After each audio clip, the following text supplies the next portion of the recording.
Hello to you, and the time has come to start a new chapter, chapter 4.1. I now feel as if all the introductory work has been done, and we are now ready to do the real work of this class, which is give proofs. So let's start to build the geometrical system of this class of elementary Euclidean geometry. So what do we do in this chapter? Well, first of all, I defined for you a certain idea, one of the central ideas of the class. That is the idea of polygon congruence. Okay, that's what we'll work with in this section. I'll explain what I mean by congruence. We'll draw and look at diagrams. We'll make inferences based upon congruence and so on. So that is, we'll become familiar with the concept of congruence. And then in the next section, I will state a postulate, one of the most powerful postulates of the entire year. And then once that has been done, that is, once we know what congruence is, and once we have our congruence postulate, we will then begin the real work of the chapter, which is to prove theorems, which is to make use of these tools to prove important theorems in geometry. And one of the most important of those, perhaps the most important of those in this chapter, and one of the most important theorems of the entire year, is the isosceles triangle theorem. By the time we've done the introductory work, we will be able to prove that that theorem is true. Perhaps you're familiar with it. Perhaps you've wondered why it's true. Well, we're about to explain why it's true. Well, in a few sections we will. All right, so here we go. Congruence. What do we mean by congruence? Well, here's what I want you to imagine. Imagine that we have a polygon, okay, and we know everything about it. We know all of its side lengths and all of its angle measures. But let us say that we pick a vertex and we pick a direction and we start at that vertex and go in that direction and we list all the angle measures and side lengths as we find them. Okay, so we build a list of them all. So it would look like this. So we've got this polygon ABCD. So let's say that we start at A, and let's say we go around clockwise and we list off all the angle measures and side lengths as we find them. So here's the 62 degrees and then the side length of 2.2 and then the side length of 2.2. And then after that, we have the angle measure of 98 degrees and so on. And if we go all the way around, that's the list that we built. Okay. Now, imagine that we have a second polygon. We can't really explain what congruence is until we have a second polygon. So let us say that we have a second polygon and that we can build lists of the sort that I described for the two that are identical. That is, we can build a list for the first and a list for the second, and those two lists are identical, like the polygons that you see in front of you. Polygons ABCD and PQRS. So if we start at, let's say, A in the first and P in the second, and we go clockwise in both, we'll find that we get a 2.2 and then a 2.2 and then a 98 and a 98, and you can check all the way around. We will get lists that are identical. And so we then will have established that it is possible to build identical lists. And so we say that these two polygons are congruent. That's what congruence means. Okay? There's a way to simplify this a bit. And this is typically what we'll do.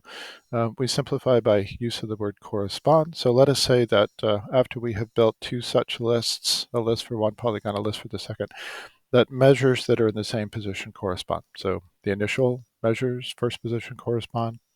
The measures in the 12th position, if we have that many, they correspond as well. So given that that's what we mean by correspond, we can say that two polygons are congruent if we can build lists for the two such that measures that correspond are equal, such that measures in the same position are the same. So let's look at another example, and this will help to nail down what we mean by congruence, make it clear. And it also will allow me to make a certain point. Okay, so look at the two polygons here, the two triangles, ABC and DEF. Okay, are they congruent? Well, can we build lists that are identical? Again, I don't mean to say that every list for the first is identical to every list for the second, right? I don't mean to say that. That's insane. That can't be true. Or usually it can't be true. Maybe it can be true in some cases. We'll actually return to that. But what we mean to say is not that every possible list for the first is identical to every possible list for the second. Instead, we mean to say that one of the possible lists for the first is identical to one of the possible lists for the second. And is that true? Well, I think if you do it like this, you'll see that it is. So let us start at A for ABC, and let us start at F for DEF. And those that would be good places. Those would be good places to start because angle A is equal to angle F. And then let's say that we go to the single hash side in ABC. That means that, of course, that we've decided to proceed clockwise. Well, that means that we would have to go to the single hash side in DEF, which means that we would have to proceed counterclockwise. Okay, now if you continue on, I think that you will see that we do get identical lists because angle B is equal to angle E, and then BC is equal to DE, and so on. You can check and make sure. So it is possible to build lists that are identical.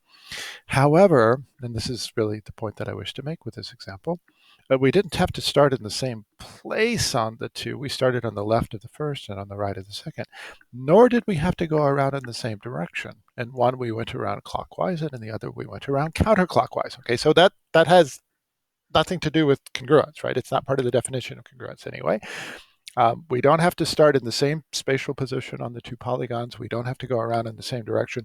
Again, it just has to be possible for some place to begin on both and some direction for both, maybe the same, maybe different, that the list can be identical. Okay. All right. So we need a congruence symbol.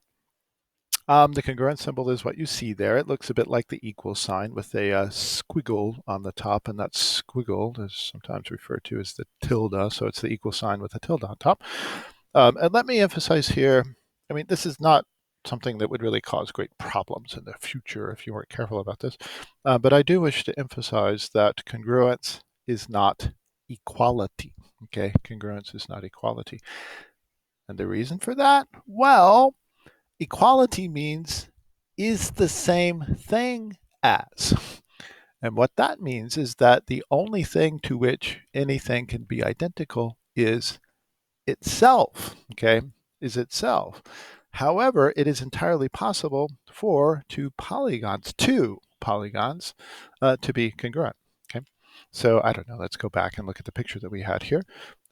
We do have congruent polygons, so it's perfectly acceptable to put the congruent symbol between them, but it is not acceptable to put the equal sign in between them because these are not the same thing.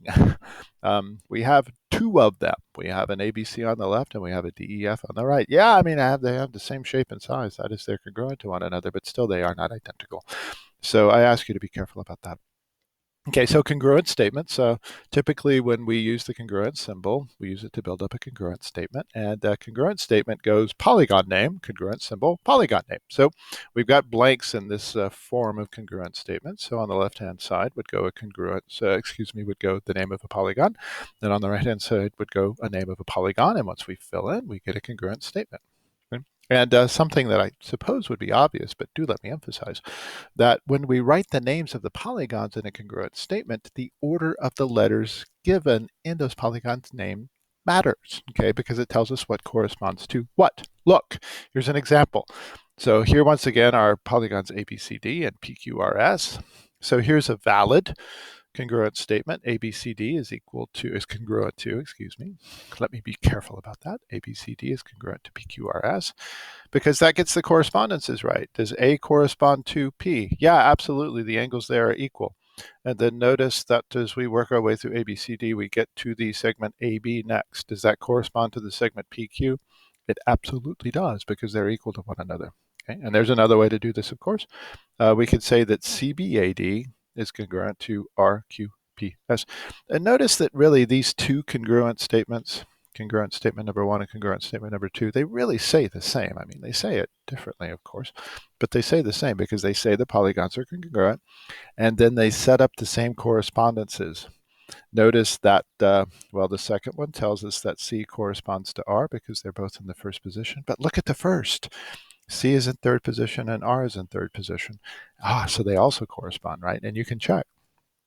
Both of those valid congruent statements give us the same correspondences. Of course, there are invalid ways to write the congruent statement as well. I could say that ABCD is congruent to PSRQ.